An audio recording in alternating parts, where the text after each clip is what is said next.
Debate with Smriti Paruthikad.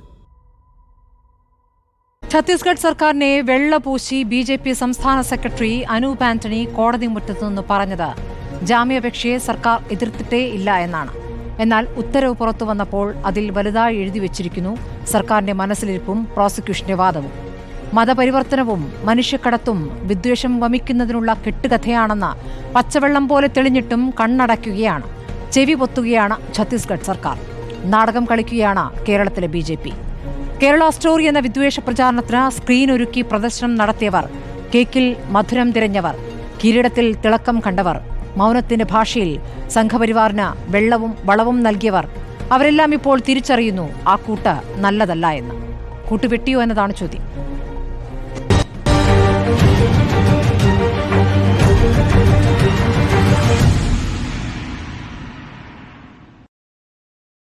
Zero Malabar സഭാ വക്താവ് father Tom Olikkarott, Muslim League പ്രതിനിധി advocate Muhammad Shah, doctor VP. Mustafa CPM പ്രതിനിധി, വി. മനു പ്രസാദ് ബി.ജെ.പി. പ്രതിനിധി. അത് ഞാൻ ബി.ജെ.പി. പ്രതിനിധിയിലേക്ക് പോകുന്നു.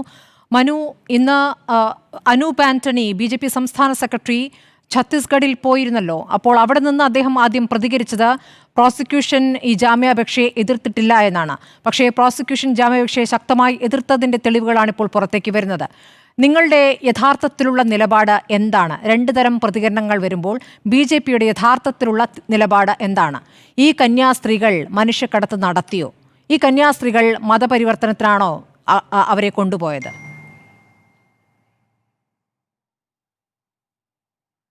ബി.ജെ.പിയുടെ നിലപാട് ബി.ജെ.പിയുടെ സംസ്ഥാന അധ്യക്ഷൻ പറഞ്ഞതാണല്ലോ. കേരളത്തിൽ നിന്ന് രണ്ട് കന്യാസ്ത്രീ വിഭാഗം, കേരളത്തിൽ മലയാളികൾ എന്ന നിലയിൽ ആര് ഇത്തരം പ്രതിസന്ധി ഘട്ടങ്ങളിൽ ഏർപ്പെട്ടാലും അവർക്ക് നീതിയുക്തമായ സമീപനം ഉണ്ടാകണം എന്നുള്ളതാണ് ബി.ജെ.പിയുടെ നിലപാട്. ഇന്ന് രണ്ട് കന്യാസ്ത്രീകൾ ഛത്തീസ്ഗഡിൽ ഒരു സംഭവത്തിൻ്റെ ഭാഗമായി അഴിക്കുള്ളിലായിരിക്കുന്നു. അവർക്ക് നിയമപരമായി കിട്ടേണ്ട എല്ലാ പരിരക്ഷയും കൊടുത്ത് മലയാളികളോടൊപ്പം നിൽക്കുക എന്നുള്ളതാണ് ബി.ജെ.പിയെ സംബന്ധിച്ചിടത്തോളം ഇടപെടലുകൾ നടത്തുക എന്നുള്ളതാണ് ഞങ്ങളുടെ അഭിപ്രായം. അതിൻ്റെ ഭാഗമായിട്ടാണ് എല്ലാ പ്രവർത്തനങ്ങളും നടക്കുന്നത്. കേരള ബി.ജെ.പിയെ സംബന്ധിച്ചിടത്തോളം കേരളത്തിലെ രണ്ടുപേരോടൊപ്പം നിയമപരമായി ചെയ്യേണ്ടതെല്ലാം ചെയ്ത് കൂടെ നിൽക്കുക എന്നുള്ളതാണ് ആ നിലപാട്. ഒരു സംശയം, അതായത് കേരളത്തിലെ ബി.ജെ.പിക്ക് ദേശീയ ബി.ജെ.പിയുടെ നിലപാടല്ല എന്നാണോ? കുറച്ചുകൂടി വ്യക്തതയ്ക്ക് വേണ്ടിയാണ് അങ്ങോട്ട് ആവർത്തിച്ച് ചോദിക്കുന്നത്. കാരണം ഛത്തീസ്ഗഡിലെ ബി.ജെ.പി സർക്കാർ ഈ ജാമ്യാപേക്ഷയെ എതിർക്കുകയായിരുന്നല്ലോ. ഞാൻ ചോദിക്കട്ടെ, ബി.ജെ.പിയെ സംബന്ധിച്ചിടത്തോളം ബി.ജെ.പിക്ക് വിവിധ പ്രദേശങ്ങളിൽ സ്വാധീനമുള്ളൊരു സംഘടനയാണ്. കേരളത്തിലെ രണ്ട് മലയാളികളോടൊപ്പം നിൽക്കുക എന്നുള്ളതാണ് കേരളത്തിലെ ബി.ജെ.പിയുടെ നിലപാട്. ആ നിലപാട് തുടരും. കേന്ദ്ര സർക്കാരിൻ്റെ എല്ലാവിധ അനുഭവപൂർണമായ നീതിപൂർണമായ സമീപനം ഈ വിഷയത്തിൽ ബഹുമാനപ്പെട്ട ബി.ജെ.പിയുടെ സംസ്ഥാന അധ്യക്ഷൻ രാജീവ് ചന്ദ്രശേഖർജിക്ക് ഉറപ്പ് കൊടുത്തിട്ടുണ്ട്. നിയമപരമായ രീതിയിലുള്ള എല്ലാ പരിരക്ഷയും നിയമപരമായ കാര്യങ്ങൾ ഞങ്ങൾക്ക് അനുകൂലമായി ഇടപെടലുകൾ ഉണ്ടാകും എന്നും തന്നെയാണ് കേന്ദ്ര ആഭ്യന്തരമന്ത്രിയും അതോടൊപ്പം തന്നെ നരേന്ദ്രമോദിജിയുടെ ഓഫീസും അദ്ദേഹത്തിന് നേരിട്ട് ഉറപ്പ് കൊടുത്തിട്ടുള്ളത്. അതുകൊണ്ട് തെറ്റായ ഒരു പ്രവണതയും അനധികൃതമായ ഒരു പ്രവണതയും അവിടെ സംഭവിക്കില്ല. ന്യായമായതും ശരിയായതും മാത്രമേ സംഭവിക്കൂ എന്ന് ഞങ്ങൾക്ക് ഉറപ്പുണ്ട്.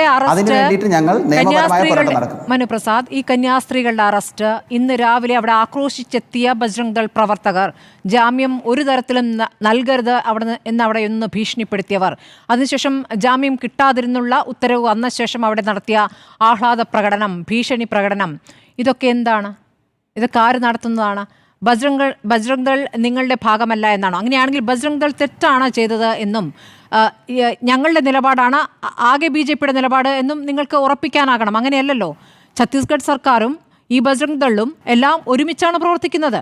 അപ്പോൾ ബി.ജെ.പിക്ക് രണ്ട് നിലപാടാണോ മനു പ്രസാദ്? സ്മൃതി പരുത്തിക്കാടിൻ്റെ അനുഭവം വെച്ചിട്ട് എനിക്ക് മറുപടി പറയാൻ സാധ്യമല്ല. ഞാൻ എൻ്റെ അനുഭവം പറയാം. ബി.ജെ.പിയുടെ നിലപാട്, ബി.ജെ.പിയുടെ കാര്യങ്ങൾ തീരുമാനിക്കുന്നത് ബി.ജെ.പിയുടെ സംസ്ഥാന ഘടകവും ബി.ജെ.പിയുടെ കേന്ദ്ര നേതൃത്വവും ബി.ജെ.പിയുമാണ്. ബി.ജെ.പിയുടെ നിലപാട് ബി.ജെ.പി പറഞ്ഞു കഴിഞ്ഞു. മറ്റ് ബജറംഗ് ദൾ എന്ത് പ്രവർത്തിക്കണമെന്നോ എങ്ങനെ പ്രവർത്തിക്കണമെന്നോ അവരെന്ത് ചെയ്യണമെന്നോ തീരുമാനിക്കുന്നത് ബി.ജെ.പിയോ ബി.ജെ.പിയുടെ ഘടകമോ അല്ല. ഛത്തീസ്ഗഡ് സർക്കാരിന്റെ നിലപാടിനെ കുറിച്ച് പറയൂ. ഞങ്ങളുടെ അഭിപ്രായം പറഞ്ഞു. അവർ നിരപരാധികളാണ്. നിങ്ങളുടെ നിലപാട് ഛത്തീസ്ഗഡിലെ ബി.ജെ.പി സർക്കാരിന്റെ നിലപാടിൽ നിന്നും വ്യത്യസ്തമാണോ? അതാണ് എൻ്റെ ചോദ്യം. ഞാൻ പറയുന്നല്ലോ, ഞങ്ങളുടെ നിലപാട് കേരളത്തിൽ നിന്ന് പോയ മലയാളികളായിട്ടുള്ള കന്യാസ്ത്രീ സമൂഹത്തിന് നീതി ലഭിക്കുക എന്നുള്ളതാണ്. ആ നീതി ലഭിക്കുക എന്നുള്ള നിലപാടിൽ നിയമപരമായി ചെയ്യാനുള്ള എല്ലാ കാര്യങ്ങളോടൊപ്പവും അവരോടൊപ്പം നിൽക്കുക എന്നുള്ളതാണ്. അതിന് ഛത്തീസ്ഗഡിലെ ഗവൺമെന്റിനെ കാണേണ്ടി വന്നാൽ അത് കാണും, അവരോട് സംസാരിക്കും. ഞങ്ങൾക്ക് യുദ്ധം ചെയ്തോ ജയിലിൽ വിളിച്ചോ കൊണ്ടുവരാൻ പറ്റില്ലല്ലോ. ഇന്ത്യയിലൊരു ഭരണഘടന ഞങ്ങൾ വീണ്ടും ഇടപെടലുകൾ നടത്തും. ഞങ്ങൾ ഇടപെടൽ നടത്തും. ശ്രുതി ഞങ്ങൾ ഇട്ടെറിഞ്ഞു പോയിട്ടില്ലല്ലോ. ഇന്നത്തെ സംഭവവികാസമാണ് ചോദിക്കുന്നത്, ഇട്ടെറിയല്ല മനുപ്രസാദിന്റെ ചോദ്യം. താങ്കൾ ഇതിൽ അക്ഷമനാകരുത്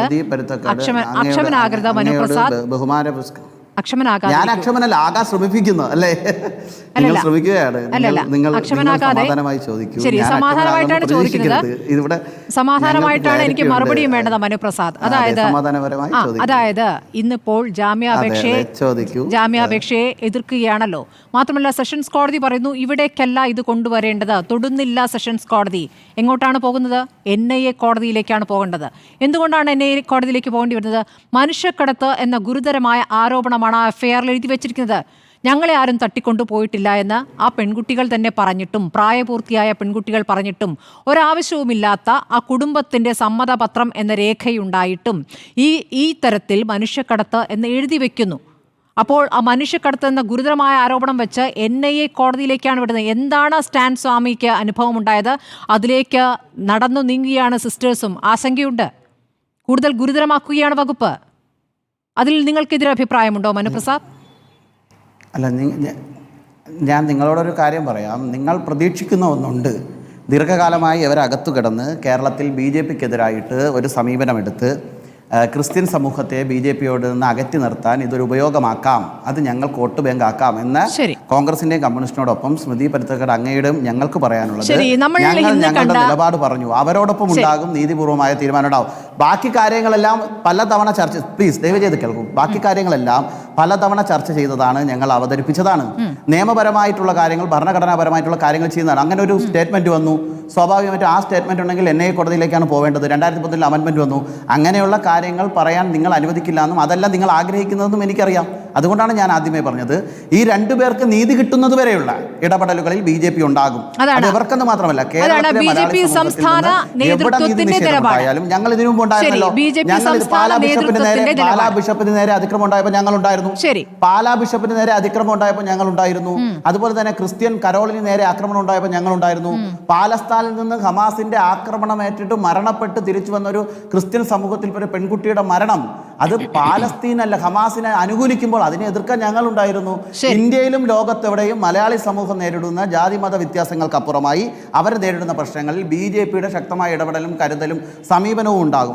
നിങ്ങളിൽപ്പെട്ടവരാണ് ആക്രമിക്കുന്നതെങ്കിലും നിങ്ങൾ വ്യത്യസ്തമായ നിലപാടെടുക്കുന്നത്. അതായത് BJP സംസ്ഥാന ഘടകം ഇവിടെ ഒറ്റയ്ക്കാണ്, നിങ്ങൾക്കൊപ്പം ഇവിടെ RSSും ഇല്ല, നിങ്ങൾക്കൊപ്പം വിശ്വ ഹിന്ദു പരിഷത്തുമില്ല. ഞാൻ താങ്കളിലേക്ക് വരാമല്ല. ഇന്നത്തെ പ്രതികരണങ്ങൾ താങ്കളെ ഞാൻ സമാധാനപൂർവ്വം ഇനി പറഞ്ഞു കേൾപ്പിക്കാം കേട്ടോ. ഞാൻ ഫാദർ ടോം ഒലിക്കരോട്ടിലേക്ക് പോകുന്നു, സിറോ മലബാർ സഭാ വക്താവ്. ഫാദർ ടോം, ഇന്ന്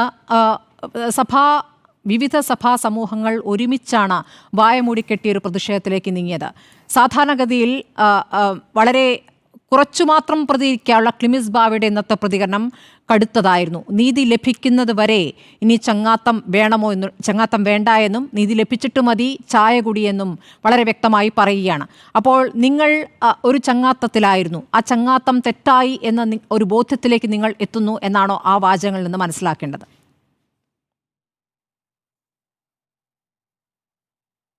ആദ്യമായിട്ട് സ്മൃതി പറയാനുള്ളത്, ചായ കുടിക്കുന്നതെല്ലാം ചങ്ങാത്തമാണെന്ന് നിങ്ങൾ വ്യാഖ്യാനിക്കരുത്. കാരണം അത് ആതിഥ്യ മര്യാദയുടെ ഭാഗവും നമ്മുടെ സംസ്കാരത്തിൻ്റെ ഭാഗവുമാണ്. നമ്മുടെ ഈ വിഷയം മുൻപും റിപ്പോർട്ടർ ചാനലിൽ സഭാപ്രതിനിധികൾ തന്നെ പലതവണ വിശദീകരിച്ചിട്ടുള്ളതാണല്ലോ. അപ്പോൾ അതിനെ ഒരു കൂട്ടാക്കെട്ടാക്കിയോ ചങ്ങാത്തമാക്കിയോ ദുർവ്യാഖ്യാനിക്കരുത്. കാരണം നമ്മൾ ഗൗരവമായ വിഷയത്തിൽ നിന്ന് അങ്ങനെ ചെയ്താൽ നമ്മുടെ ശ്രദ്ധ മാറിപ്പോവും. ഇവിടെ വിഷയം ഒരു അനീതിയുടെ പൂണ്ടുവിളയാട്ടമാണ്. അതിനെ എനിക്ക് സന്തോഷമുണ്ട്. BJPയുടെ പ്രതിനിധി തന്നെ നീതിക്ക് വേണ്ടി നിലകൊള്ളുമെന്ന് പറഞ്ഞപ്പോൾ സന്തോഷമുണ്ട്. എന്നാൽ ഇതിൽ പറയാനുള്ളൊരു കാര്യം, 98 മുതൽ അതുവരെ പ്രാദേശികമായ ഹൈന്ദവ സമൂഹങ്ങളോടൊക്കെയും ഇടകലർന്ന് സമാധാനമായിട്ടാണ് രാജ്യത്തിൻ്റെ വിവിധ ഭാഗങ്ങളിൽ ക്രൈസ്തവ സമൂഹങ്ങൾ ജീവിച്ചിരുന്നത്. എന്നാൽ 98 മുതൽ നമ്മൾ കാണുന്നത് ഇന്ത്യയിൽ ക്രൈസ്തവ സമൂഹങ്ങൾക്ക് നേരെ വർദ്ധിച്ചു വരുന്ന ഒരു അസഹിഷ്ണുതയാണ്. ഫാദർ 98 എന്ന് രാജ്യത്തെ പറയുമ്പോൾ മാത്രമല്ല, ലോകത്തെ വ്യക്തതയോടെ മുഴുവൻ പറയണം. ഞെട്ടിക്കളഞ്ഞ 98-ൽ വാജ്പേയി സർക്കാർ, ആദ്യ BJP സർക്കാർ വന്നത് മുതൽ. അതാണ് പറഞ്ഞു വരുന്നത്. അപ്പോൾ അതിനുശേഷം രാജ്യത്തെ എന്നാൽ ലോകത്തെ മുഴുവൻ മനസാക്ഷിയെ ഞടുക്കിയ ഗ്രഹാം സ്റ്റെയിൻസിനെ ചുട്ടുകൊന്ന 99, പിന്നീട് അങ്ങോട്ട് പലയിടങ്ങളിൽ ക്രൈസ്തവർ ആക്രമണങ്ങൾ സംഘടിതമായി വർദ്ധിച്ചു വരുന്നു. സിസ്റ്റർ റാണി മരിയ ഇൻഡോറിൽ കുത്തേറ്റു വീണത് നമുക്കറിയാം. കന്യാസ്ത്രീമാർ ട്രെയിനിൽ ആക്ഷേപിക്കപ്പെടുന്നത്, വിചാരണ ചെയ്യപ്പെടുന്നത്, ഝാൻസിയിലെ ട്രെയിൻ യാത്രക്കിടയിൽ ആക്ഷേപിക്കപ്പെട്ടത്, നിരവധി സംഭവങ്ങൾ. സ്റ്റാൻ സ്വാമിയുടെ ഉദാഹരണം നമുക്ക് മനസാക്ഷിയെ ഞെടുക്കുന്ന സങ്കടകരമായ കാര്യം. 83 വയസ്സുകാരൻ. ഇതിലെല്ലാം കാണുന്ന ഒരു കാര്യം, കൃത്യമായ ഒരു രാഷ്ട്രീയ ലക്ഷ്യത്തോടെ ഇവിടെ സംഘടിതമായ ക്രൈസ്തവ വിരോധം നടത്തുന്നു. ആ രാഷ്ട്രീയ ലക്ഷ്യം എങ്ങനെയാണ് വരുന്നത്? വളരെ കൃത്യമായ തീവ്ര വർഗീയ സ്വഭാവമുള്ള സംഘടനകൾ. ഗ്രഹാം സ്റ്റെയിൻസിനെ ചുട്ടുകൊന്നത് VHP ആണെങ്കിൽ, ചിലയിടങ്ങളിൽ ആക്രമണങ്ങൾ KVVPയും, ഇപ്പോൾ പറയുന്ന ബജരംഗ് ദളും, അവർ പല പേരുകളിൽ പല രൂപത്തിൽ വേട്ടയാടലുകൾ തുടരുകയാണ് ഒറ്റ ലക്ഷ്യത്തിന് വേണ്ടിയിട്ടാണ്. ആ ലക്ഷ്യം എന്താണ്? ആ ലക്ഷ്യത്തിലേക്കുള്ള നുണപ്രചരണങ്ങൾ ഏതൊക്കെ രീതിയിലാണ്? അത് മതം മാറ്റത്തിൻ്റെ രൂപത്തിലാണ്, അത് ഹ്യൂമൻ ട്രാഫിക്കിങ്ങിനെ സപ്പോർട്ട് ചെയ്തുകൊണ്ടുള്ള രൂപത്തിലാണ്. ഇപ്പോഴത്തെ സിസ്റ്റേഴ്സിൻ്റെ FIRൽ എഴുതി ചേർത്ത 3 വകുപ്പുകൾ, ആ 3 വകുപ്പുകൾ കൃത്യമായ രാഷ്ട്രീയ ലക്ഷ്യത്തോടെ അവർ എഴുതി ചേർത്തതാണ്. ആദ്യമില്ലാതിരുന്ന ഹ്യൂമൻ ട്രാഫിക്കിംഗ് ഒക്കെ പിന്നീട് അവർ ചേർത്തു. മതം മാറ്റ നിരോധന നിയമം പരിധിയിൽ പിന്നീട് അവർ ചേർത്തു. അപ്പോൾ ഇതൊക്കെയും അവർ കൃത്യമായൊരു ടാർഗറ്റിലാണ്. മജിസ്ട്രേറ്റ് കോടതിയിൽ ജാമ്യം കിട്ടാൻ പാടില്ല. സെഷൻസ് കോടതിയിൽ ഇത് ചെന്നാൽ ഈ കേസ് സെഷൻ കോടതിയുടെ അധികാര പരിധിയിൽ ഉൾപ്പെടുന്നതല്ല. കാരണം അവിടെ രാജ്യവിരുദ്ധ പ്രവർത്തനം നടത്തിയെന്ന് അവർ എഴുതി വെച്ചിട്ടുണ്ട്, മനുഷ്യ കടത്ത് നടത്തിയെന്ന് അവർ എഴുതി വെച്ചു. എല്ലാ രേഖകളും അങ്ങനെ ഒരു കാര്യം ചെയ്തിട്ടില്ല. കുഷ്ഠരോഗികളെ ശുശ്രൂഷിക്കുന്നത് ഇത് രാജ്യവിരുദ്ധതയാണ് എന്ന് കേൾക്കുന്നത് നമുക്ക് സങ്കടകരമാണ്. അപ്പോൾ ഇതൊരു തിരക്കഥയുടെ കൃത്യമായ രാഷ്ട്രീയ ലക്ഷ്യത്തോടുകൂടി നടത്തിക്കൊണ്ടിരിക്കുന്ന ഒരു കാര്യമാണ്. അപ്പോൾ അതിൽ അവർ കൃത്യമായ ആസൂത്രണങ്ങൾ നടത്തി. കീഴ്ക്കോടതികളിലൊന്നും ജാമ്യം കിട്ടരുത്, NIA കോടതിയിലേക്ക് എത്തിക്കുക എന്ന വഴി ഇത് സങ്കീർണമാക്കിയിരിക്കുകയാണ്. അതുമാത്രമല്ല, കോടതി പരിസരത്തുണ്ടായ ബജരംഗ് ദൾ പ്രവർത്തകരുടെ വിധി വരുന്നതിന് മുൻപുള്ള സമ്മർദ്ദ തന്ത്രങ്ങൾ, ഈ കന്യാസ്ത്രീമാരുടെ മുഖമടിച്ച് പൊളിക്കുമെന്ന് പറഞ്ഞ ജ്യോതി ശർമ്മ അടക്കമുള്ള ആളുകളുടെ വിളയാട്ടങ്ങൾ നമ്മൾ കണ്ടു. ഇതിന് ശേഷം ജാമ്യം നിഷേധിച്ച് കഴിഞ്ഞ് അവരുടെ ആഹ്ലാദ പ്രകടനങ്ങൾ നമ്മൾ കണ്ടു. എന്താണ് ഉത്തരേന്ത്യയിലെ, ഒരു കാര്യം കൂടി പറഞ്ഞ് ഞാൻ നിർത്താം, എന്താണ് ഉത്തരേന്ത്യയിലെ ക്രൈസ്തവ സാന്നിധ്യത്തെ, തീവ്ര ഹൈന്ദവ സമൂഹത്തെ അസഹിഷ്ണുക്കളാക്കുന്നത്? ഇവരാരും ഹൈന്ദവ മതത്തിനെതിരെ, സനാതന ധർമ്മത്തിനെതിരെ ഒരു വാക്ക് ഉരിയാടിയിട്ടില്ല.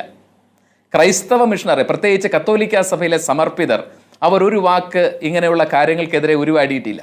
പക്ഷേ എന്തായിരിക്കും അവരുടെ പ്രവർത്തനം? അവർ പ്രവർത്തിച്ചതൊക്കെയും, സ്റ്റാൻ സ്വാമി അടക്കം, എന്താണ് സ്റ്റാൻ സ്വാമി ചെയ്തത്? ഭരണഘടനയിലെ ആർട്ടിക്കിൾ 5 പറയുന്ന ആദിവാസികളുടെ ക്ഷേമത്തിന് വേണ്ടി അവർ മാത്രം, സവർണ മേലാളന്മാരാൽ മുകളിൽ വെച്ച് തട്ടിക്കൂട്ടുന്ന സമിതിയല്ല, ആദിവാസികൾ തന്നെയുള്ള ഒരു സമിതി രൂപീകരിക്കണമെന്നുള്ള ഭരണഘടനാപരമായ അവകാശത്തിന് വേണ്ടി അവർ പോരാടിയതാണ് 83-കാരൻ പടുവൃദ്ധനെ കൽത്തുറുങ്കിലാക്കി കളഞ്ഞത്. പക്ഷെ അന്ന് സഭയുടെ ഭാഗത്ത് എത്രത്തോളം പ്രതിഷേധം ഉണ്ടായിട്ടുണ്ട് ഫാദർ ടോം ഒലിക്കരോട്ട്? 83-കാരനായ സ്റ്റാൻ സ്വാമി അവസാനം വെള്ളം കുടിക്കാൻ ഒരു സ്ട്രോ ലഭിക്കാതെയാണ് ഞാനത് കൃത്യമായി ഓർക്കുന്നു. സഭയുടെ ഭാഗത്ത് നിന്ന് അന്ന് വളരെ ശക്തമായി വ്യക്തിപരമായി ഞാനും വീഡിയോ ഓൺലൈൻ പ്ലാറ്റ്ഫോമിലൂടെ ഈ പരിവാർ രാഷ്ട്രീയത്തിനെതിരെ പ്രതികരിച്ചിട്ടുള്ള ഒരു വ്യക്തിയാണ്. അപ്പോൾ അതുകൊണ്ട് തന്നെ ഇപ്പോൾ പറയുന്നതിൽ എനിക്ക് വളരെ ഉദ്ദേശശുദ്ധിയോടുകൂടി തന്നെയാണ് പറയുന്നത്. ഈ ഒരു അജണ്ട എന്താണ് അവരെ പ്രകോപിപ്പിക്കുന്നത്? ആദിവാസികൾ സമൂഹത്തിൻ്റെ അടിത്തട്ടിൽ ചൂഷിത വിഭാഗമായിട്ട് എന്നും കിടക്കണം. അവരുടെ മക്കളുടെ ഉള്ളിലേക്ക് വിദ്യയുടെ വെളിച്ചം ഒരിക്കലും കടന്നു വരാൻ പാടില്ല. അവരുടെ സ്ത്രീകൾ ഒരിക്കലും സ്വയം പര്യാപ്തരാവാൻ പാടില്ല. അവരെന്നും ചൂഷണത്തിന് വിധേയരാവുന്ന സമൂഹമായിട്ട് നിൽക്കണം. ഈ പ്രകോപനം അവരെ ഉയർത്തിക്കൊണ്ടുവരാനുള്ള രാഷ്ട്രനിർമ്മിതിയിൽ ഏർപ്പെടുന്ന പ്രവർത്തനങ്ങൾ പ്രകോപിപ്പിക്കുകയാണ് ഈ സവർണ രാഷ്ട്രീയത്തിൻ്റെ ആൾക്കൂട്ടങ്ങളെ. അപ്പോൾ ഇത് യഥാർത്ഥ കാരണം നമ്മൾ തിരിച്ചറിയാതെ നമ്മളിവിടെ BJPയെ കുറ്റം പറയുന്നു, അതല്ലെങ്കിൽ ചില ആളുകൾക്ക് ഇതൊരു രാഷ്ട്രീയ മുതലെടുപ്പിൻ്റെ അവസരമാണ്, ഇവിടെ ക്രൈസ്തവ സമൂഹവും BJPയും തമ്മിൽ ഒരു കൂട്ടുകെട്ടുണ്ട്. ഞാനിപ്പോൾ ഒരു ഉദാഹരണം പറയാം. ഇപ്പോൾ ഈ കഴിഞ്ഞ ദിവസമാണല്ലോ സ്മൃതി, നമ്മൾ തന്നെയുള്ള ചർച്ചയിൽ പറഞ്ഞു, ശിവൻകുട്ടി ബഹുമാനായ മിനിസ്റ്റർ മെത്രാന്മാരെ അടക്കെ ആക്ഷേപിച്ച ഒരു പ്രസ്താവന ഉണ്ടായിരുന്നല്ലോ. അദ്ദേഹം നാളെ ഈ കാക്കനാട് മൗണ്ട് സെന്റ് തോമസിൽ വന്നാൽ ചായ കൊടുക്കാതെ ഞങ്ങൾ വിടില്ല. അത് മര്യാദയുടെ ഭാഗമാണ്. അതിന് ഒരാഴ്ച മുമ്പ് സീറോ മലബാർ സഭയുടെ മേജർ ആർച്ച് ബിഷപ്പ് ഉൾപ്പെടെയുള്ള സമിതിയിൽ ഒരുമിച്ച് ചായ കുടിച്ച ആളാണ് ഈ ശിവൻകുട്ടി മന്ത്രി. ശിവൻകുട്ടി ഒക്കെ ഓരോ നേതാക്കളും അവരുടെ രാഷ്ട്രീയ സാഹചര്യത്തിൽ നിന്നുകൊണ്ട് ചില കാര്യങ്ങൾ പറയുകയാണ്. ശിവൻകുട്ടി പറഞ്ഞതിൽ ഒരു കാര്യമില്ലേ? കാരണം ഈ പറഞ്ഞ സ്റ്റാൻ സ്വാമിയുടെ കാര്യം, കന്യാസ്ത്രീകളുടെ കാര്യം, മണിപ്പൂർ സംഭവം, ഇതിനൊക്കെ ശേഷമാണ് നിങ്ങൾ ഇവിടെ 18% കേരളത്തിൽ 18% വരുന്ന ക്രിസ്ത്യാനികൾ BJP പിന്തുണയ്ക്കുന്നൊരു സമീപനത്തിലേക്ക് പോയത്. അത് സഭയെടുത്ത ചില പ്രത്യേക നിലപാട് തൃശ്ശൂരിൽ അത് BJP സഹായകമാകുകയും ചെയ്തു. അതായത് ഈ താങ്കൾ ഈ വിശദമായി തന്നെ പറഞ്ഞ സംഭവവികാസങ്ങൾക്ക് ശേഷമാണ്. അതൊരു രാഷ്ട്രീയ നിലപാടാണെങ്കിൽ രാജ്യത്ത് ഒന്നാകെ ആ ഒരു നിലപാട്, കേരളത്തിൽ മറ്റൊരു നിലപാടൊന്നുമില്ലല്ലോ. ഇവിടെ അവർക്ക് ജയിക്കണമെങ്കിൽ നിങ്ങളുടെ പിന്തുണ വേണം. ആ പിന്തുണ നിങ്ങൾ കൊടുത്തു. ആ കൊടുത്ത ഒരു സാഹചര്യം അവിടെ നിൽക്കുന്നു. അതുകൊണ്ടുകൂടിയായിരിക്കും ശിവൻകുട്ടി അങ്ങനെ ഒരു പ്രതികരണം നടത്തിയത്. ഇന്നിപ്പോൾ നിങ്ങളുടെ പ്രതിഷേധത്തിൽ ക്ലിമിസ് ബാവയ്ക്കൊപ്പം ശിവൻകുട്ടി അവിടെ കാണാൻ വന്നില്ലേ? ഇന്ന് കൈ കൊടുത്തില്ലേ? ഒരു വിഷയത്തിൽ ഒരുമിച്ച് നിൽക്കുന്നു. പക്ഷെ എന്തുകൊണ്ട് അത് പറഞ്ഞു എന്നുള്ളത് അതൊന്ന് ആ നിലയ്ക്ക് അതിനെ സ്വയം വിമർശനാത്മകമായി കൂടി എടുക്കേണ്ടതല്ലേ? തീർച്ചയായിട്ടും ഞാൻ പറയുന്ന ഒരു വിഷയം, ഓരോ പ്രാദേശികമായ പിന്തുണകൾ തൃശ്ശൂർ സംഭവത്തിൽ അതൊരു വ്യക്തിയാധിഷ്ഠിതമായ പിന്തുണയായിട്ട് ഞാൻ മനസ്സിലാക്കുകയാണ്. അതുപോലെ തന്നെ വിഷയാധിഷ്ഠിതമായി സഭയ്ക്ക് ഇന്ന് ഒരു രാഷ്ട്രീയ പാർട്ടിയും നമ്മുടേതായിട്ട് പറയുന്നില്ല. ഒരു രാഷ്ട്രീയ പാർട്ടിയും സഭ വളരെ കൃത്യമായി പറയുകയാണ്, ഒരൊറ്റ രാഷ്ട്രീയമേ ഞങ്ങൾക്കുള്ളൂ, അത് സുവിശേഷം പറയുന്ന ഒരു ദൈവരാജ്യത്തിൻ്റെ രാഷ്ട്രീയമാണ്. പിന്നെ എന്നാൽ എല്ലാ രാഷ്ട്രീയ പാർട്ടികളും അവർ രാജ്യനിർമ്മിതിയിൽ ഏർപ്പെടുന്നവരാണ്. അവരോട് കലഹിക്കാനല്ല, അവരോട് സംഭാഷണത്തിലൂടെ പോവുക എന്നുള്ളതാണ് പൗരധർമ്മത്തിൻ്റെ ഭാഗമെന്ന് വിശ്വസിക്കുന്നത് കൊണ്ട് തന്നെ ആ ഒരു ബന്ധം കാത്തു സൂക്ഷിക്കാൻ ആഗ്രഹിക്കുന്നതിനെ അവിശുദ്ധമായ കൂട്ടുകെട്ടുകളായിട്ടോ ഇല്ലാത്ത പിന്തുണകളായിട്ടോ അതൊരു രാഷ്ട്രീയ ലക്ഷ്യത്തോടെയുള്ള ഒരു ദുർവ്യാഖ്യാനമാണ്. അതാണ് ആരംഭത്തിൽ ഞാൻ സൂചിപ്പിച്ചത്. അത് പറഞ്ഞാൽ യഥാർത്ഥ വിഷയത്തിൽ നിന്ന് നമ്മൾ വഴിമാറിപ്പോവുകയാണ്. യഥാർത്ഥ വിഷയം, പരിഹരിക്കപ്പെടേണ്ട വിഷയം ഈ ആക്രമണങ്ങളുടെ അസഹിഷ്ണുതയുടെ പിറകിലുള്ള കാരണമാണല്ലോ. ആ കാരണത്തെ കണ്ടെത്തുകയാണല്ലോ നമ്മൾ പ്രധാനമായിട്ടും ചെയ്യേണ്ടത്. അത് കാണാതെയാണ് ഇന്ന് നടക്കുന്ന ചർച്ചകളൊക്കെയും പോകുന്നത്. അങ്ങനെയല്ല ഫാദർ, അത് തെറ്റിദ്ധരിക്കരുത്. നമ്മൾ ഒരു കാര്യത്തിലേക്ക് കടക്കുമ്പോൾ ഇങ്ങനെയാണ് ഇവർ അന്നും ഇന്നും എന്നുള്ള കാര്യം നിങ്ങൾക്കും അറിയാം. അങ്ങ് തന്നെ ഇപ്പോൾ 98 കാര്യം മുതൽ പറയുമ്പോൾ ഇവിടെ ചില സമയങ്ങളിൽ അതിൽ നിന്നും നിങ്ങൾ ഒരു മറവിയിലേക്ക് പോയിട്ടുണ്ടോ എന്ന സംശയം സ്വാഭാവികമായിരുന്ന ചോദ്യമാണ്. പക്ഷേ ഈ വിഷയം ഇത് കന്യാസ്ത്രീകളുടെ വിഷയം തന്നെയാണ്. അതിനൊപ്പം തന്നെയാണ് ഇവിടുത്തെ മാധ്യമങ്ങളും എന്നുള്ള കാര്യത്തിൽ ഒരു സംശയവുമില്ല ഫാദർ. ഞാൻ അങ്ങിലേക്ക് വരാം. ഡോക്ടർ VPP മുസ്തഫ, ഇന്നിപ്പോൾ ഒരു കാര്യം കൂടെ എനിക്ക് ഒരു സെക്കൻഡും കൂടെ പറയാൻ. പറഞ്ഞോളൂ. സിസ്റ്റേഴ്സിന്റെ ഈ വിഷയത്തിലുള്ള എല്ലാ മാധ്യമങ്ങളുടെ അടക്കമുള്ള ഉദ്ദേശശുദ്ധിയെ, നീതി കിട്ടണമെന്നുള്ള ആഗ്രഹത്തെ ഞങ്ങൾ അങ്ങേയറ്റം വിലമതിക്കുന്നുണ്ട്. ഇവിടെ ഒരുമിച്ചുള്ള ഒരു അനീതിക്കെതിരായിട്ടുള്ള പോരാട്ടത്തിലാണ് നമ്മൾ ഏർപ്പെടുന്നത്. അക്കാര്യം കൂടെ വളരെ ഉറപ്പായിട്ടും ഇതിപ്പോൾ 5ാമത്തെ ദിവസമാണ് കന്യാസ്ത്രീകൾ ഇപ്പോൾ ജയിലിലായിട്ട്. എല്ലാ ദിവസവും ഈ വിഷയം തന്നെയാണ് നമ്മൾ ചർച്ച ചെയ്തിട്ടുള്ളത്. ഡോക്ടർ VPP മുസ്തഫ, കേരളം ഇന്ന് തെരുവിലായിരുന്നു. പല രൂപത്തിൽ രാഷ്ട്രീയ പാർട്ടികളുടെ പ്രതിഷേധം.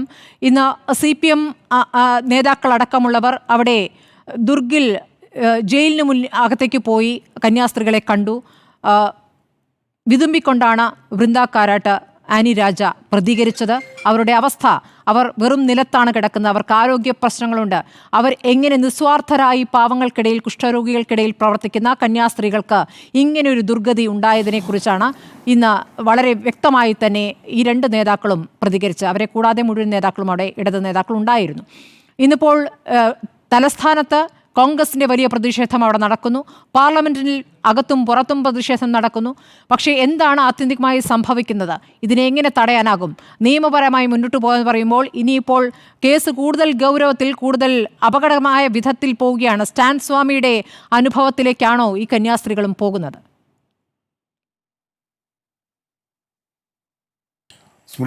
സ്മൃതി പറഞ്ഞതാണ് തുടക്കത്തിൽ എനിക്ക് സൂചിപ്പിക്കാനുള്ളത്. കേരളമാകെ വലിയ നിലയിലുള്ള പ്രതിഷേധത്തിലാണ്. അത് കേരളത്തിൻ്റെ മാത്രം സവിശേഷമായൊരു രാഷ്ട്രീയ പ്രബുദ്ധതയാണ്. ഇന്ത്യ രാജ്യത്ത് നിങ്ങൾക്ക് മറ്റൊരു സംസ്ഥാനത്തും ഇതുപോലെ ഒരു രാഷ്ട്രീയ പ്രബുദ്ധത കാണാൻ വേണ്ടി കഴിയില്ല. അങ്ങനെ ഉണ്ടായിരുന്നുവെങ്കിൽ ഛത്തീസ്ഗഡിൽ ഈ ദാരുണമായ സംഭവങ്ങൾ, നേരത്തെ ഫാദർ ടോം സൂചിപ്പിച്ച 98 മുതൽ രാജ്യത്തിൻ്റെ പല ഭാഗത്ത് നടന്നുകൊണ്ടിരിക്കുന്ന സംഭവങ്ങൾ അങ്ങനെ ഈ ഉത്തരേന്ത്യയിലും മറ്റ് സംസ്ഥാനങ്ങളിലും ഉണ്ടാകുമായിരുന്നില്ലല്ലോ. കേരളത്തെ പോലെ ഉന്നതമായൊരു രാഷ്ട്രീയ പ്രബുദ്ധത ഉയർത്തിപ്പിടിക്കാൻ കഴിഞ്ഞിരുന്നുവെങ്കിൽ. ഇത് നമ്മളിപ്പോൾ ഈ കന്യാസ്ത്രീയുടെ കാര്യത്തിൽ മാത്രമല്ലല്ലോ, പലസ്തീനിൽ നടക്കുന്ന വിഷയത്തിലും കേരളത്തിൽ നമ്മൾ കണ്ടത് ഇങ്ങനെ തന്നെയല്ലേ? പൗരത്വ ഭേദഗതി നിയമം കൊണ്ടുവരാനുള്ള നീക്കത്തിനെതിരെയും കേരളത്തിൽ നമ്മൾ കണ്ടത് ഇങ്ങനെ തന്നെയല്ലേ? കാശ്മീരിന്റെ പ്രത്യേക പദവി എടുത്തു കളയുന്നതിനെതിരെയും നമ്മൾ കണ്ടത് ഇങ്ങനെ തന്നെയല്ലേ? അപ്പം അതുകൊണ്ട് കേരളം അങ്ങനെയാണ്. നമ്മുടെ മതനിരപേക്ഷ സംസ്കാരവും പാരമ്പര്യവും ആ നിലയിലുള്ളതാണ്. മറ്റെന്തെല്ലാം കക്ഷി രാഷ്ട്രീയ വഴക്കുകൾ ഉണ്ടായിരുന്നാലും ആ കക്ഷി രാഷ്ട്രീയ താല്പര്യത്തിന്റെ ഭാഗമായി ഏതെല്ലാം നിലയിലുള്ള നിലപാട് മാറ്റങ്ങൾ ഉണ്ടായിരുന്നാലും കേരളം അടിസ്ഥാനപരമായി മതനിരപേക്ഷ സംസ്കാരത്തിലും അതിൻ്റെ പാരമ്പര്യത്തിലും നിൽക്കുമെന്നുള്ളത് കൊണ്ടാണ് ഇങ്ങനെ ഒരു പ്രതിഷേധം ലോകത്തും ഇന്ത്യയിലും നടന്ന മറ്റെല്ലാ സന്ദർഭങ്ങളിലും ഉണ്ടായതുപോലെ ഇപ്പോൾ ഈ വിഷയത്തിലും ഉയർന്നു വന്നിട്ടുള്ളത്.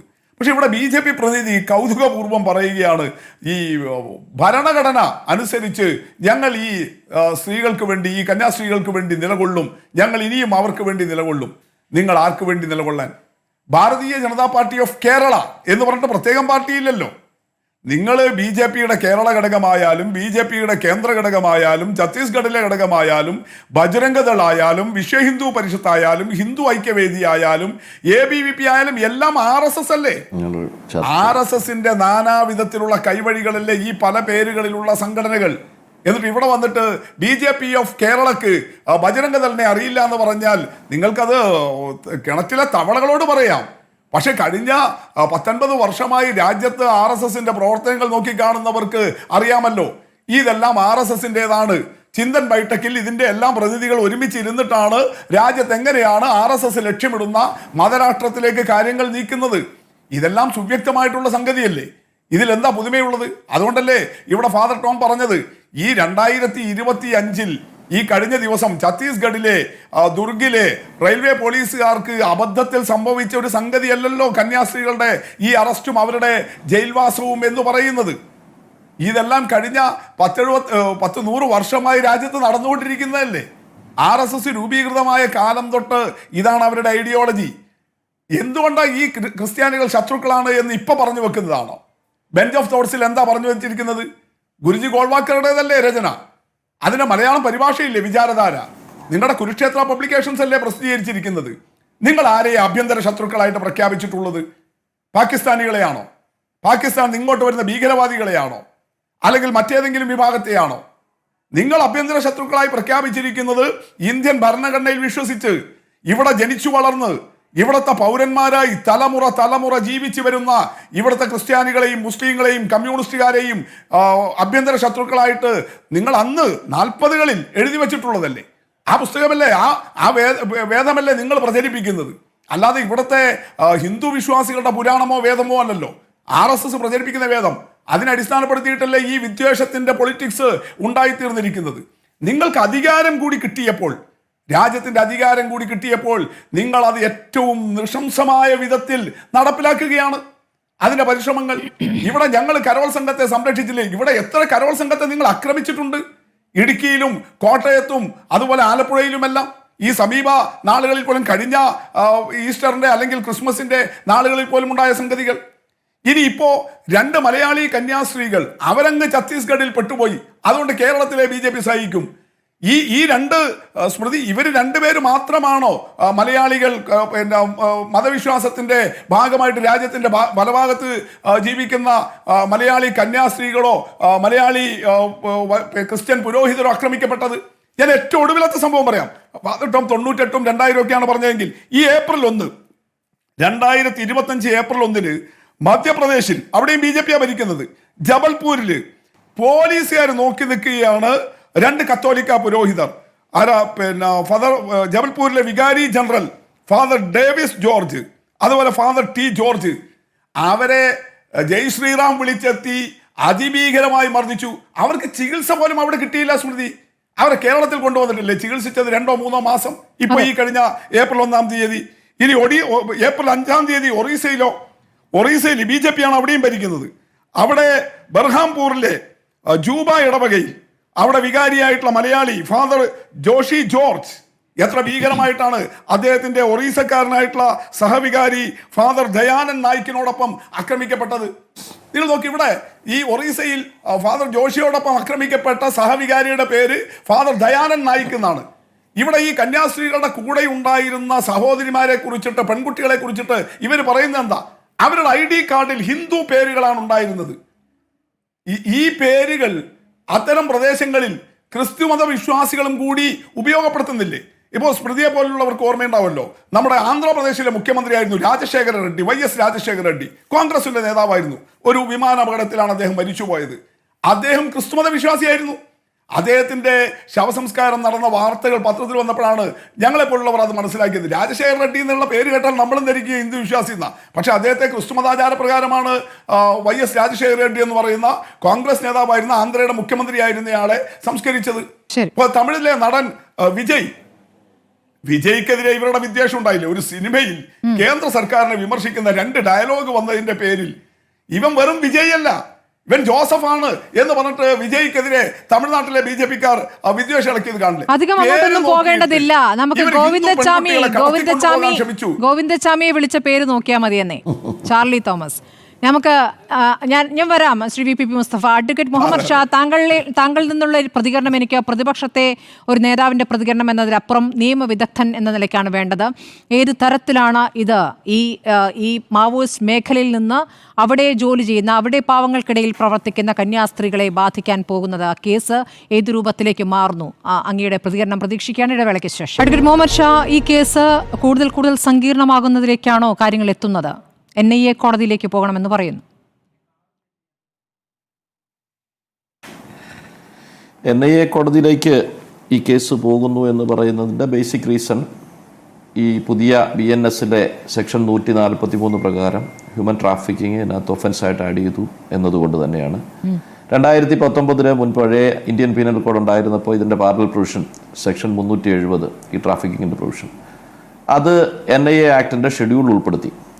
അങ്ങനെ ഷെഡ്യൂൾ ഉൾപ്പെടുത്തിയത് കൊണ്ട് NIA ഇൻവെസ്റ്റിഗേഷൻ റിക്വയർഡ് ആയിട്ട് വരികയാണ്. അത് പുതിയ പാരലൽ പ്രൊവിഷൻ എന്നുള്ളതിലേക്ക് NIA ആക്ട് ഇത് വന്നാൽ NIA കോടതിയിൽ പോകണം. NIA കോടതിയിൽ പോകുമ്പോൾ അതിനകത്ത് സെൻട്രൽ ഗവൺമെൻറ് സാങ്ഷൻ മറ്റ് ക്വസ്റ്റ്യൻസ് ഒക്കെ കയറി വരും. എനിവേ അതിൻ്റെ ശിക്ഷ എന്താണെന്ന് അറിയാമോ? 1-ൽ കൂടുതൽ ആളുകളെ ട്രാഫിക്കിങ് നടത്തിയാലുള്ള ശിക്ഷ 10 വർഷം മുതൽ ജീവപര്യന്തം വരെ ആകാം. സിസ്റ്റേഴ്സിനെതിരെയുള്ള ചാർജാണ് കേട്ടോ. ഇനി രണ്ടാമത് അവർ എടുത്തിരിക്കുന്ന ഒഫൻസ് ഈ പറഞ്ഞ ഇവിടുത്തെ ഛത്തീസ്ഗഡിലെ ആൻറ്റി കൺവേർഷൻ നിയമം എന്നല്ല അതിൻ്റെ പേര് ഡിഫറൻ്റ് ആണ്. പക്ഷേ അവരൊരു ആൻറ്റി കൺവേർഷൻ നിയമമായിട്ടാണ് അതിനെ കണക്കാക്കുന്നത്. ഈ നിയമത്തിൻ്റെ സെക്ഷൻ 5 അത് Chhattisgarh freedom of religion act എന്നാണ് അതിൻ്റെ പേര് ശരിക്കും. അതിൻ്റെ ഒരു അമെൻമെൻറ്റ് കൊണ്ടുവന്നിട്ട് അതിനകത്ത് കൺവേർഷനൊക്കെ 2006 കൊണ്ടുവന്ന് കയറ്റിയിരിക്കണം.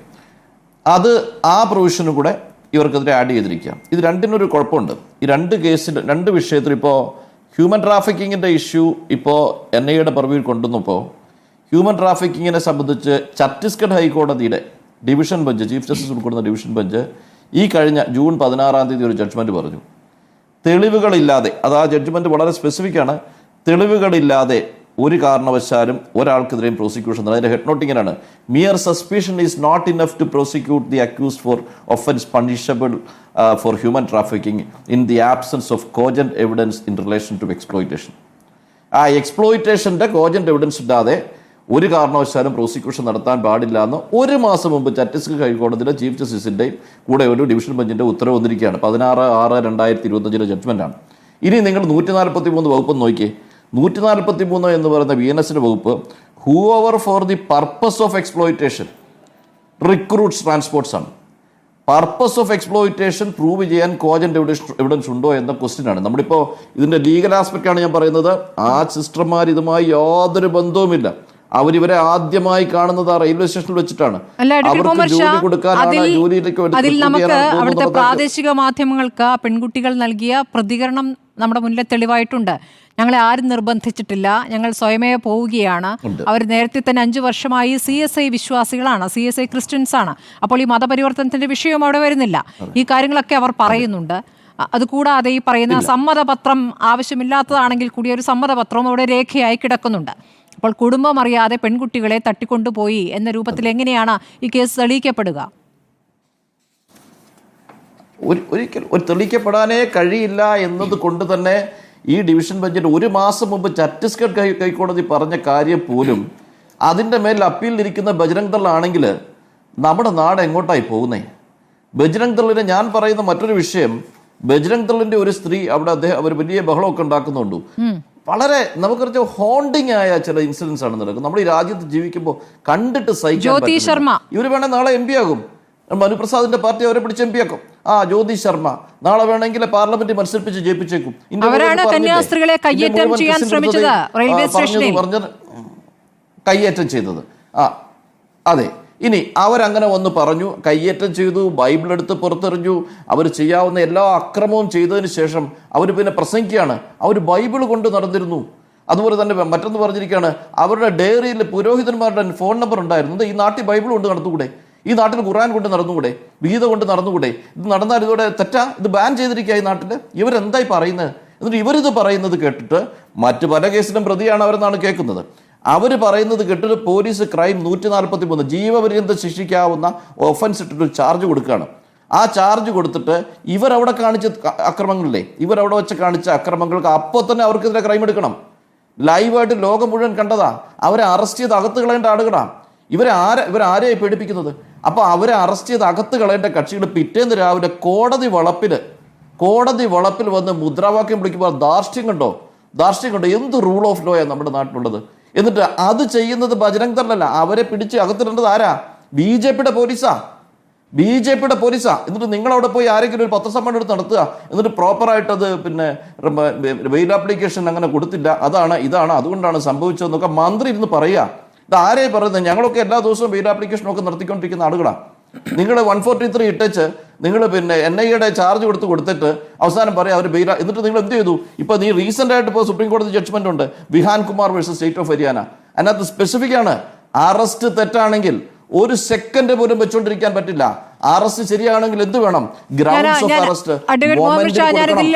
ഫാദറിന്റെ പ്രതികരണം കൂടി തേടിയ ശേഷം ഞാൻ അങ്ങയിലേക്ക് അടുത്ത ഘട്ടത്തിൽ വരാം. ഫാദർ ടോം ഒലിക്കരോട്ട്, ഇതാണ് അതിന്റെ നിയമപരമായ സാഹചര്യം. ഒരു അഭിഭാഷകൻ തന്നെ പറയുകയാണല്ലോ, ഇതിൽ കുറച്ചുകൂടി ഗൗരവത്തിൽ കേസ് കൈകാര്യം ചെയ്യാൻ മുതിർന്ന എക്സ്പീരിയൻസ്ഡ് ആയ അറിയപ്പെടുന്ന അഭിഭാഷകരെ തന്നെ വെച്ചുകൊണ്ട് കേസ് മുന്നോട്ട് കൊണ്ടുപോകേണ്ടതല്ലേ? കഴിഞ്ഞ ദിവസം ഈ പറഞ്ഞതുപോലെ സെഷൻസ് കോടതിയിലേക്ക് പോയപ്പോൾ കന്യാസ്ത്രീകളുടെ വക്കാലത്ത് ഒപ്പിട്ടിരുന്നില്ല എന്നടക്കമുള്ള വാർത്തകൾ പുറത്തു വന്നിരുന്നു.